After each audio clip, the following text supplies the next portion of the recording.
Welcome, guys, to the Buff Show podcast number 54. 54. I am Austin. That is unreal. 54 shows. Yes, actually, you told me a stat. I think it's after I think 2.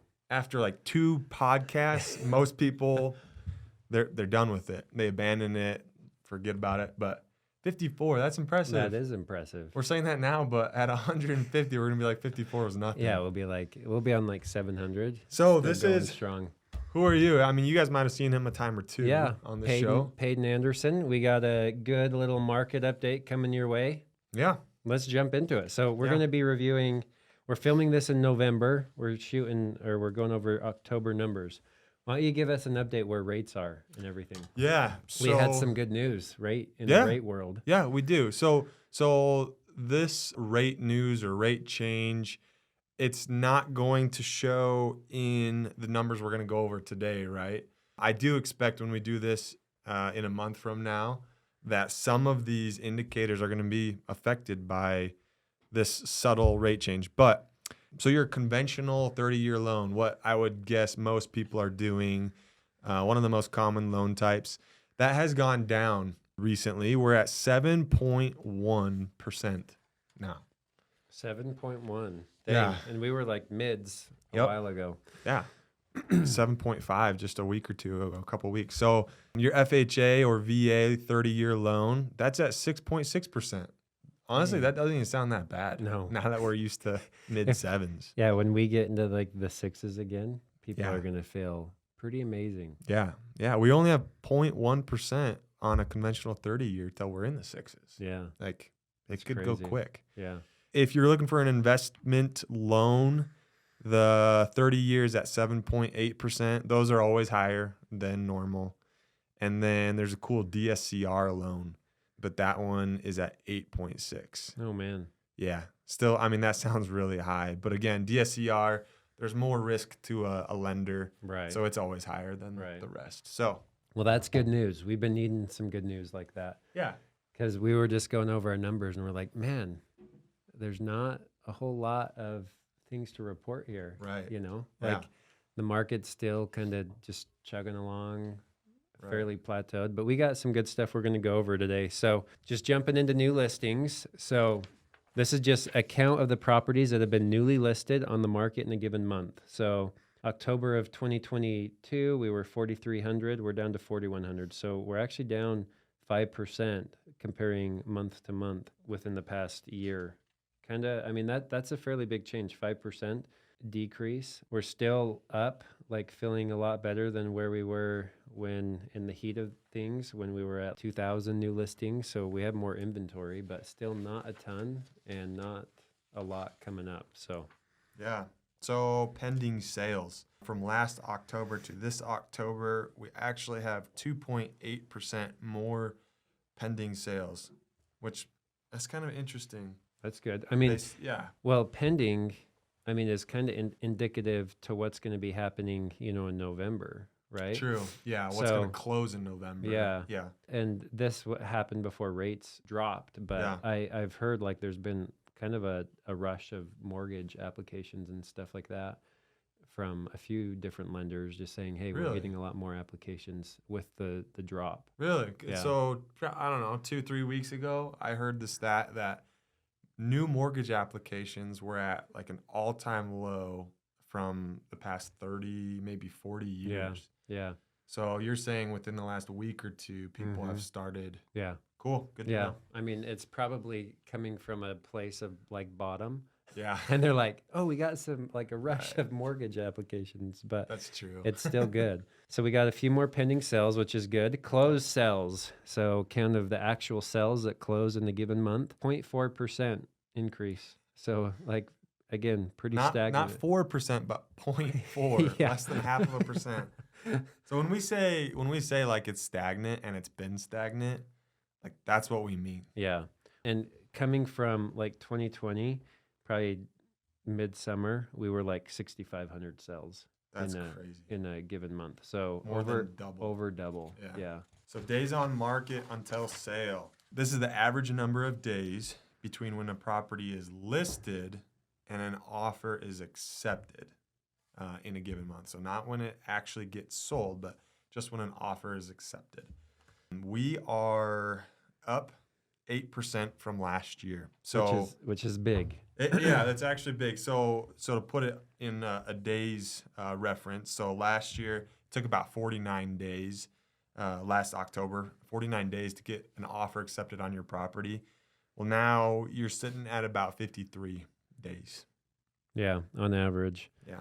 Which is crazy because if you go back to 2021, we were 24 days, like Yeah. over half. Yeah, and I hope we're starting to break that mental model. Like I remember last year, people still almost expected 2021 numbers with days on market, right? Right. They'd be like, "Why isn't my house selling? Like, what's going on?" Yeah. It's just a different market. So yeah. I mean, you're on average 2 months before you have an accepted offer, which is crazy, and then plus another 30 to 45 days for a contract to go through. So if you're a seller and you're looking at selling, you have the time to get your house up and ready and listed, which can take a few weeks to a month. Mm-hmm. And then you have the listing, like the period of where you're looking for offers, about 60 days. And this is on average. Some are faster, some are slower. And then another, 30 to 45 days before you're actually sold. So it's a process right now, but just something to keep in mind. And that number has been going up. We have not seen that number drop in the past 12 months. It's been consistently going up. Yeah. Some months 100%. We're finally dropping to where it's like under 10%. Yeah. So next month, I will be looking to see if that number has gone down based on rates getting a little better. Well, I don't know. Yeah. Median and average sales price, I'm just going to hit both of these. We're about the same. So median sales price, 45, 494, negative 1.6% decrease. And then the average actually went up 1.1. So balance those two out, you're right about the same. Or sorry, average sales price was 3.2%. But I don't think there's a whole lot we need to talk about there other than we've kind of, like we're fairly flat right now as far as price. What do you think? Yeah, I would say we're fairly flat. I just find the percent change from last October to this October actually kind of surprising because we've seen other numbers. Again, it depends on which months you're pulling from and which data you're looking at. But I've been telling people, the market's dropped about 8% in sales price. Well, these October numbers, if you're only comparing the Octobers, it's only dropped about 1.6%. Yeah. Well, I think much. If you look at the graph, especially the average, like the peak of our price where it was the highest was like over a year ago. Yeah. So it was like probably July of 2022. And so like we've hit past that. So just going back a year, I think if you're comparing past like 18 months, we definitely are down. Yep. But we also came down and we've rebounded on both average and median. Yep. We had a big rebound of probably 10%. So I think we did see probably a 20% drop, but we have rebounded back, and now we did this down, and now we're like just going level. Yeah, it just depends on what window of months you're looking in. Right. Like April, if you compare April's, there was a 10% drop.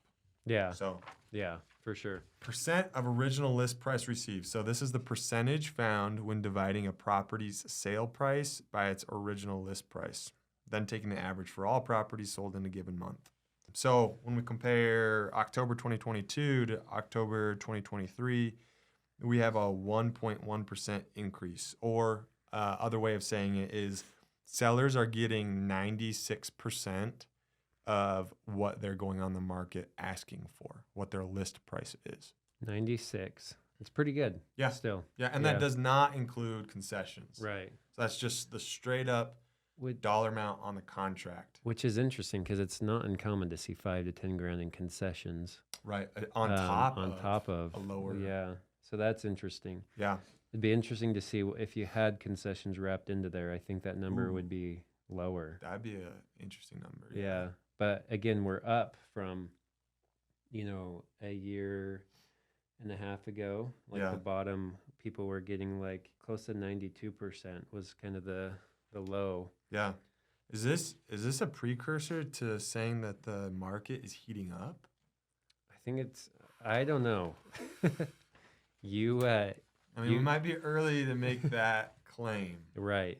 but I mean, I think we definitely bounced back, and I don't know exactly what's coming. I think it's a lot of it's going to depend on interest rates and what happens there. Yeah. So, housing affordability index.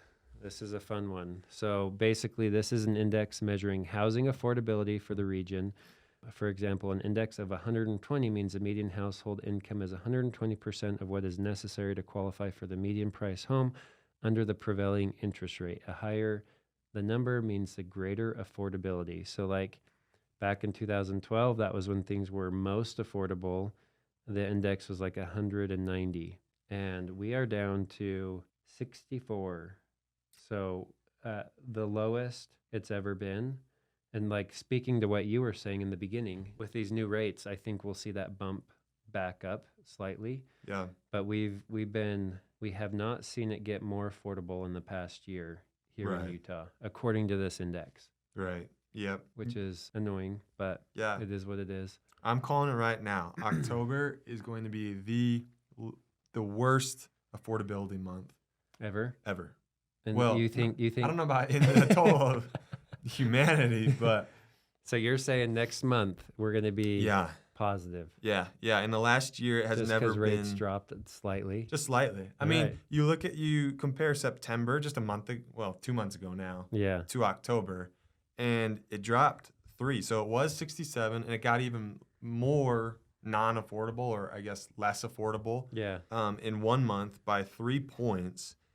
And there wasn't that big of a interest rate shift when that happened, and yet it moved the needle that far. So I'm calling it now that next month when we do this, it's going to be more affordable. I don't think it'll be like, Are we going to put money down on that? yeah, How much? let's go $25. 25. Okay. You think it's gonna be less affordable? Yeah, I'm going to go with the trend of it going down.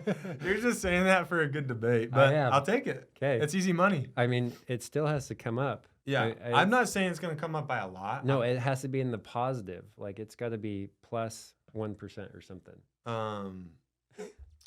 Yeah, Okay. let's do it. Okay. Lunch. Yeah, I think that needle's gonna just slightly tick Lunch up. at Tona's. Deal. Okay, let's do it. No, I'm kidding. Not Tona's. Oh, I think you meant That's sushi. That's the expensive sushi. no. Let's place do here. Sushi Toto. All right. That's Yeah. fine. Okay. That's like $30. Yeah. Perfect. Okay. Inventory of homes for sale. So from last October to this October, we have 15% less homes for sale, even less inventory than we had before. And we already had an inventory issue problem. And it's Oh. even more so. Yeah. I mean, we had this number where we were getting more inventory for a while, and now we're getting less inventory. So it's kind of sad. Yeah. But May is when that started to change. And Mhm. since May, we've just been getting less and less inventory. I think it's the time of year, too. Yeah. I think springtime we'll see a lot more inventory come up, hopefully. But we're talking like the lowest number of properties available for sale and active status at the end of any given month. This is kind of crazy. In the heat of the market, it was like 3,000 to 4,000 homes on the market, and we're up to 11,000. Yeah. Which is crazy. I mean, it is good. It's nice for buyers. Buyers can kind of take a breath. We still don't have a ton. If you look back in 2008, 2009, there was way like more. 30,000 available homes on the market, which is 3x. bizarre. Yeah. 3x what there is right now. This number is a big contributor to why it's still a seller's market, even in a high interest rate environment. Yeah. It's just because there's not enough inventory for buyers. Right. So that sellers can kind of charge what they want to because they know there's not a whole lot out there for buyers to pick from. You would think that we would have entered a buyer's market by now with rates. With rates, Where they you are. would have thought for sure. I feel like some people say it's a buyer's market, but like there's a few different definitions of buyer's market. I think we're still in a pretty Yeah. comfortable seller's market or a flat market, but we'll see what happens. Yeah. Month supply of inventory. So this is the number of homes at this for sale at the end of a given month divided by the average monthly pending sales from the last 12 months. So basically how long it would take you to run out of inventory if you didn't get any more inventory. So 3.6 months is where we were at last year. And again, we're at 3.6 months. So just pretty flat. Exactly a 0% change. Right.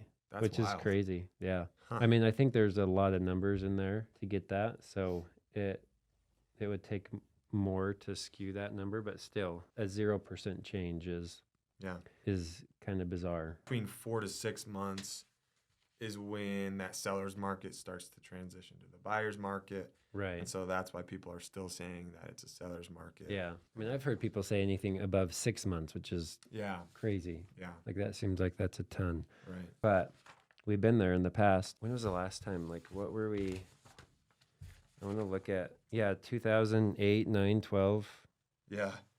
Or 2008, 9, 10. You were like 12 months supply, which is crazy. That's a lot. Yeah. Unreal. One other thing we'll mention today. So as of today, November 15th, active on the market today, 9,388. We're down 5% from last year. We had 9,933, which is interesting. Yeah. That's basically the only number I wanted to cover there, but not a ton of changes there. So like we mentioned in the beginning, it's a pretty flat market.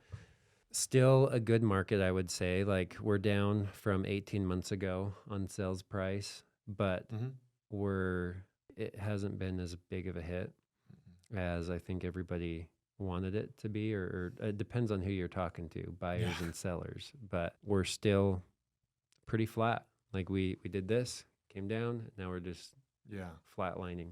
Yeah. So what's your predictions? We got this next year coming up. We're entering winter at this point.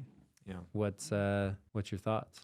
I'm thinking this winter is going to be pretty slow, pretty quiet. I don't think the needle's going to move a whole lot on some of these indicators, but I do think come early spring, whether interest rates go down slightly or they stay stagnant, I think the winter will be enough time of consistent rates to where buyers come out of the woodworks early spring. And they're like, okay, well, this is just the environment we're in. Like I'm used to it now. Or, oh, hey, like rates did come down 0.25% or 0.5%. Right. Let's just do this thing. When we have election year coming up next year, and a lot of times the parties want to get rates lower in their favor. So everybody's trying to stimulate the economy to make themselves look good, to make people happy. So who knows what happens there, but it wouldn't take much. Like you said, we're almost in the 6s. And I think once people see that, like, you can get a rate in the 6s, it might be enough motivation for a lot of people to get off the fence. Right. Yeah. So are you agreeing with me? You sticking I agree with you. All right. I'm still, we'll see what our bet is on the, what was it? The affordability index. It'll be slightly more affordable next month. In the positive, not in the negative. In the positive. Okay. I'm excited. Tune in next month to see who wins that bet. Yeah.